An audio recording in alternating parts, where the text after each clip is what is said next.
Baik, assalamualaikum warahmatullahi wabarakatuh. Selamat siang, salam sejahtera bagi kita semua. Terima kasih kepada teman-teman yang menyempatkan waktu untuk menonton atau menyaksikan materi yang akan saya paparkan pada saat saya sekarang ini, yaitu komunikasi dan advokasi. Nah, perkenalkan, nama saya Ridha Muna Yusra, NIM 19042029. Nah, di sini saya akan menjelaskan mengenai resume jurnal yang saya dapat mengenai komunikasi interpersonal, intrapersonal, komunikasi kelompok, serta komunikasi massa. Nah, jurnal-jurnal yang terkait dalam tugas yang saya presentasikan pada hari ini, yang pertama itu komunikasi interpersonal dalam komunikasi Islam. Nah, jurnal yang kedua masalah komunikasi interpersonal, yaitu pengaruh komunikasi interpersonal antara dosen dan mahasiswa terhadap motivasi belajar serta prestasi akademis mahasiswa. Nah, yang ketiga jurnal yang saya dapatkan tentang komunikasi kelompok itu komunikasi dalam komunikasi kelompok. Nah, selanjutnya judul jurnal yaitu pengaruh komunikasi massa terhadap kelayakan, the effects of mass communication of the audience. Nah, di sini nanti saya akan melampirkan di tugas mengenai jurnal-jurnal ini gitu. Nah, yang pertama itu apa sih komunikasi interpersonal? Nah, dari judul intrapersonal. Nah, intrapersonal itu merupakan komunikasi individu terhadap diri pribadi gitu. Kita berkomunikasi terhadap diri kita pribadi. Nah, dalam bahasa teoritisnya, komunikasi interpersonal merupakan sebagai proses komunikasi yang terjadi di dalam diri individu, atau dengan kata lain proses berkomunikasi dengan diri sendiri. Terjadi proses komunikasi di sini karena adanya seseorang yang memberi arti terhadap suatu objek yang diamati atau terbestis atau terbasic di dalam pikiran gitu. Nah, selanjutnya komunikasi intrapersonal ini sebagai komunikasi yang terjadi dalam diri seseorang. Dalam hal ini pengiriman pesan dan penerimaan pesan adalah orang yang sama gitu. Nah, adapun elemen-elemen komunikasi interpersonal yang pertama itu adalah decoding, yang kedua adalah integrasi, yang ketiga adalah memori, yang keempat adalah serangkaian persepsi atau pemikiran-pemikiran ada di dalam diri pribadi gitu. Selanjutnya, proses komunikasi interpersonal ada beberapa bagian. Yang pertama itu sensasi. Sensasi ini sendiri adalah proses komunikasi interpersonal dimulai dengan adanya sebuah stimulus. Nah, yang kedua adalah persepsi. Nah, di sini organ-organ yang menyatakan stimulus tersebut mengirim ke sistem saraf pusat melalui sistem saraf peripheral dalam diri kita. Dan selanjutnya yaitu memori. Memori itu yaitu daya ingat atas tahap lanjutan memproses stimulus yang terjadi dalam tiga tingkatan, yaitu kognitif, emosional, dan fisiologis. Nah, selanjutnya yaitu transmisi. Pada tahap ini pengiriman dan penerimaan orang yang sama transmisi terjadi melalui impuls saraf. Nah, selanjutnya menurut beberapa ahli, komunikasi intrapersonal merupakan bentuk khusus dari komunikasi interpersonal. Nah, karena intrapersonal ini telah saya katakan di awal tadi, yaitu komunikasi terhadap diri kita pribadi secara individu. Nah, kita selanjutnya memasuki komunikasi interpersonal. Nah, dalam subjek komunikasi interpersonal, kita mengetahui manusia sebagai makhluk sosial memerlukan orang lain gitu untuk saling berinteraksi, untuk mendapatkan suatu informasi yang bersaling bertukar pikiran. Nah, itu termasuk salah satu komunikasi interpersonal. Nah, komunikasi interpersonal adalah dalam bahasa teoritisnya orang-orang secara tatap muka yang memungkinkan setiap pesertanya menangkap reaksi orang lain secara langsung, baik secara verbal maupun non-verbal. Komunikasi interpersonal ini yang efektif memiliki indikator. Yang pertama itu adalah keterbukaan, yang kedua yaitu memiliki rasa empati, yang ketiga adalah dukungan, yang keempat adalah rasa positif, yang kelima adalah rasa kesejahteraan. Nah, selanjutnya kita harus memahami diri kita dan diri orang, sehingga terbentuknya komunikasi, di mana komunikasi itu meliputi antara diri pribadi dan diri seseorang gitu. Nah, kata lain, interpersonal meliputi keterbukaan, yaitu empati yang tadi, itu dukungan, rasa positif, dan kesetaraan, sehingga kemampuan dalam zona ini dosen ini dapat mempengaruhi motivasi belajar. Nah, jadi sebagai motivator dalam komunikasi interpersonal itu adalah dosen yang memberikan motivasi kepada mahasiswa di dalam jurnal yang saya dapat, yaitu salah satu contoh komunikasi interpersonal di dalam jurnal yang saya dapat itu. Nah, komunikasi interpersonal dianggap paling efektif dalam mengubah sikap seseorang gitu, pendapat atau perilaku seseorang, karena sifatnya dialogis atau dialog antara orang dengan orang, sehingga menghasilkan suatu memecahkan suatu permasalahan. Misalnya terjadi suatu permasalahan gitu.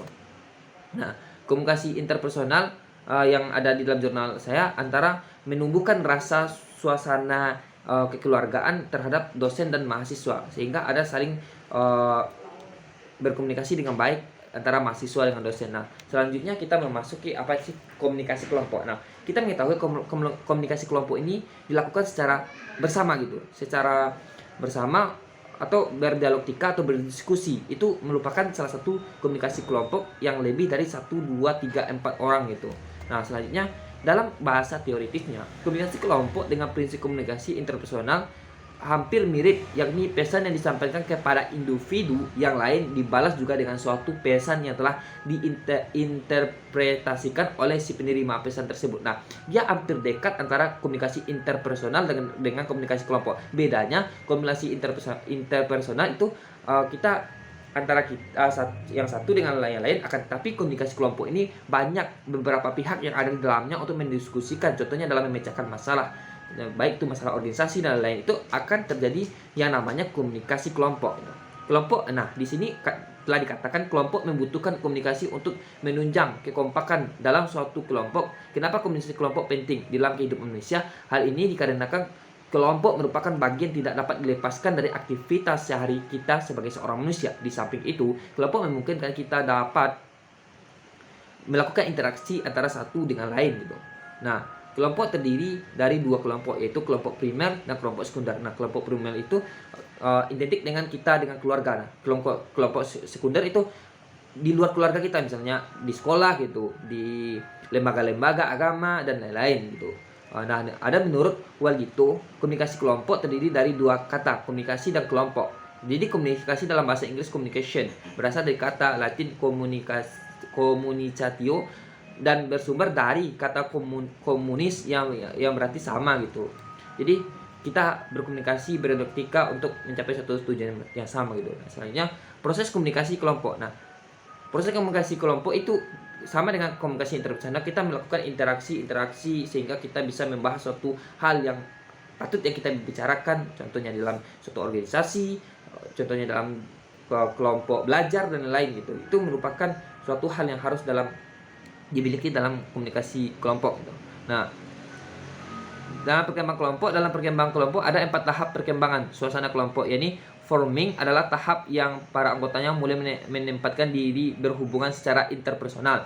Yang kedua adalah storming, tahap ini mulai banyak kegiatan dan membentuk norma konflik mulai terjadi karena masalah kepemimpinan gitu. Nah, selanjutnya norming, tahap ketiga ini anggota kelompok belajar bekerja sama, dan selanjutnya tahap terakhir yaitu performing. Nah, selanjutnya kata komunikasi kelompok yang efektif dapat terpicu dalam mengenal anggota-anggota satu dengan lain. Nah, ketika kita melaksanakan komunikasi kelompok, kita dapat mengenal antara satu orang dengan yang lain dengan yang lain, dan kita dengan yang lainnya gitu. Nah, sehingga terjalinlah komunikasi yang baik antara kita, kelompok, dan lain gitu. Nah, selanjutnya selain posisi tempat duduk, ketika kita melakukan diskusi, kita bisa mengatur strategi kita untuk melaksanakan komunikasi tersebut, baik dengan cara membentuk kendaraan dan lain-lain gitu.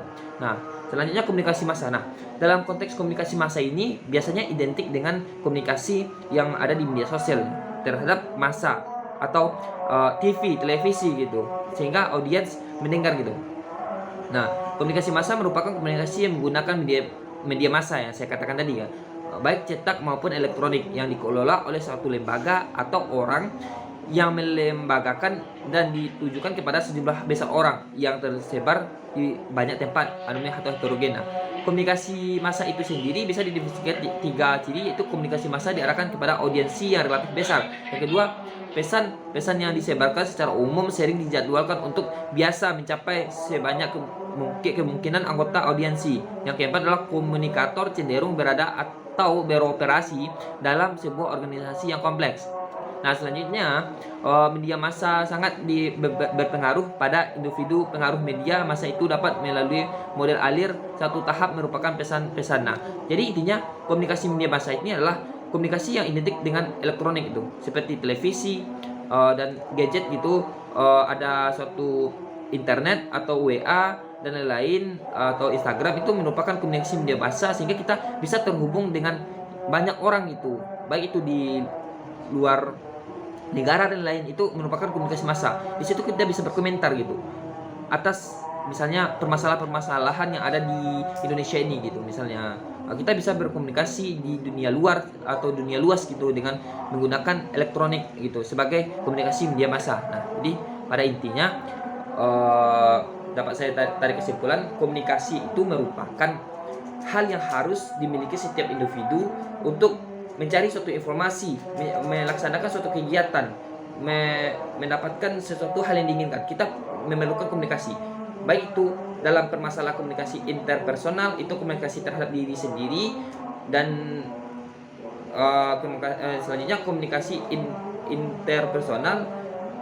komunikasi intrapersonal itu terhadap diri sendiri. Komunikasi interpersonal itu merupakan komunikasi antara individu dengan yang lain gitu, dan komunikasi kelompok melibatkan banyak orang di dalam satu forum atau satu lingkup yang tidak begitu melimpah masanya. Dan sedangkan komunikasi massa itu masanya melimpah seperti di media elektronik seperti Instagram dan Facebook, WA dan lain. Nah, itulah yang dapat saya sampaikan. Semoga prestasi saya saat sekali ini bermanfaat bagi kita semua, terutama bagi saya yang menyampaikan. Saya akhiri dengan wabillahi taufiq wal hidayah. Assalamualaikum warahmatullahi wabarakatuh.